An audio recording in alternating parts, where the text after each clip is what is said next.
Brazil. The year was 1894.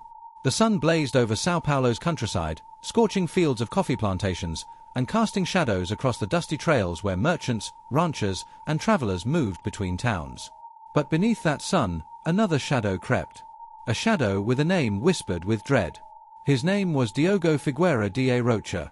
The world would not remember him as a man. They would remember him as something else entirely. They would call him Dioguinho, Little Diogo. A name that at first seemed almost harmless, playful, a nickname given to a man of small build. But in time, that name would drip with terror. It would echo like a curse in the valleys of São Paulo, spoken by mothers to warn their children, whispered by travelers who feared the roads, shouted in taverns when stories of death reached their towns. For 3 years, Brazil lived in fear of Dioguinho. And in those years, bodies piled high. Dioguinho was born to the rough edges of life, in the cracks of a Brazil still wrestling with its young republic. The countryside was violent, lawless, ruled often not by courts or police but by the sway of ranchers, coronels, and men with guns. Outlaws were not uncommon. But few would take to killing with the hunger Dioguinho carried inside him. The first killings seemed like chance, accidents of temper. He quarreled, he drew his weapon, and someone fell dead. But soon, these were no accidents. They were patterns. He killed not just when provoked, but whenever his will demanded it. He shot ranch hands who defied him. He struck down rivals in the streets. He targeted landowners who had crossed him. His motives blended greed, revenge, and lust for dominance. And then came the spree. From 1894 to 1897, the countryside bled under his hands. Reports speak of 50 dead, perhaps more. Farmers, ranchers, travelers, police officers, all fell to his gun. Dioguinho roamed like a phantom across the northwest of São Paulo state, leaving behind corpses sprawled in fields and villages scarred by fear. Witnesses described his attacks as sudden, merciless. He would ride into a town, confront a man in daylight, and leave him dead in the dust before vanishing on horseback. The people could not predict him.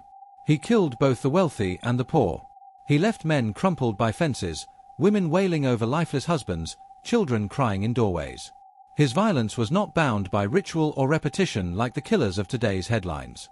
His violence was chaos itself, channeled through his hands, guided by his anger. The newspapers of São Paulo began to report him as if he were a ghost.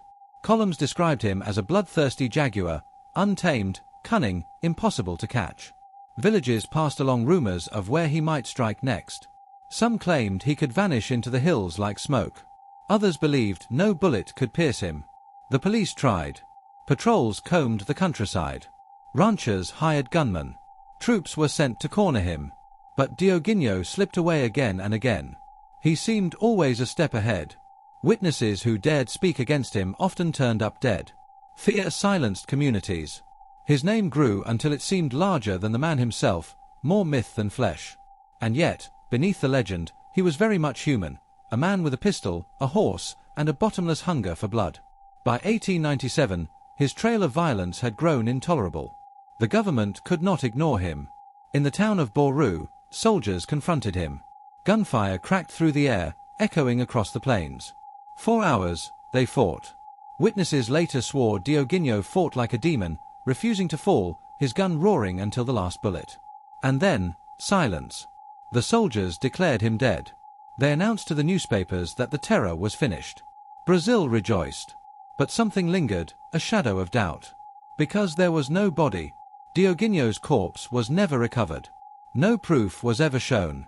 Some claimed the soldiers buried him secretly.